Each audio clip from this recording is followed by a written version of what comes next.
வணக்கம். மிகப்பெரிய ஒரு ஊழலை செய்திருக்கிறார் திராவிட முன்னேற்றக் கழகத்தின் தலைவரும் தமிழக முதல்வருமான ஸ்டாலின் அவர்கள். என்ன ஊழல்? மின்சாரத்துறையில் கடந்த 3 வருஷமாக ஊழலை செய்து தற்பொழுது அதானி குழுமத்திலிருந்து வெளியான தகவலால் ஒட்டுமொத்த திமுகவும் கலக்கத்தில் இருக்கிறது. மீண்டும் சிக்குகிறாரா செந்தில் பாலாஜி? அதாவது ஒட்டுமொத்தமாக கூண்டோடு கைதாகக்கூடிய வகையில் சுமார் 2,000 கோடி ஊழல் நடைபெற்று இருப்பதாக தகவல்கள் சிபிஐ துறையால் வெளியிடப்பட்டுள்ளது. இதில் செந்தில் பாலாஜியின் பெயரும் இடம்பெற்றுள்ளது.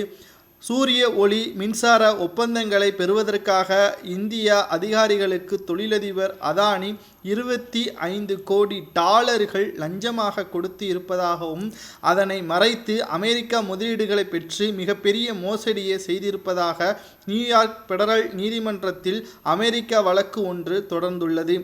ஆனால் இந்த குற்றச்சாட்டிற்கு அதானி குழுமம் மறுப்பு செய்திருக்கக்கூடிய நிலையில் இந்த வழக்கிற்கு உண்மையான ஆதாரங்களையும் நீதிமன்றத்தில் காட்டியுள்ளார்.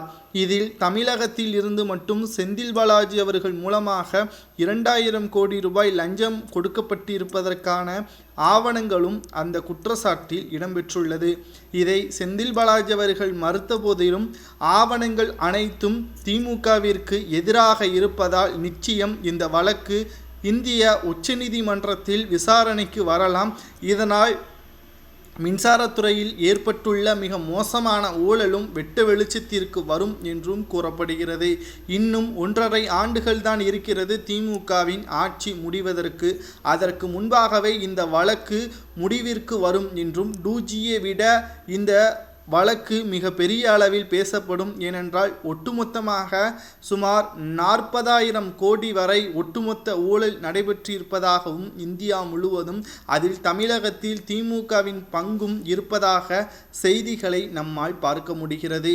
பொறுத்திருந்து பார்க்கலாம். திமுகவினர்கள் செல்லும் இடமெல்லாம் ஊழலாக இருக்கக்கூடிய நிலையில் அரசு ஒப்பந்தத்திலும் தற்பொழுது மின்சார வாரியம் ஊழல் செய்திருப்பதாக தகவல்களை நம்மால் பார்க்க முடிகிறது. நிச்சயம் இந்த வழக்கு மிக பெரிய அளவில் வைரலாக பரவும். அதாவது 2G வழக்கில் எப்படி கனிமொழி, ராசா, தயாநிதி மாறன் இவர்கள் சிக்கினார்களோ அதைவிட இந்த வழக்கானது இந்தியாவின் பொருளாதாரத்தை நசுக்கும் விதமாக, ஏமாற்றும் விதமாக செயல்பட்டதன் காரணமாக இவர்களுக்கு மிகப்பெரிய அளவிலான சிக்கல் ஏற்படலாம் என்ற தகவலும் வெளியாகி இருக்கிறது.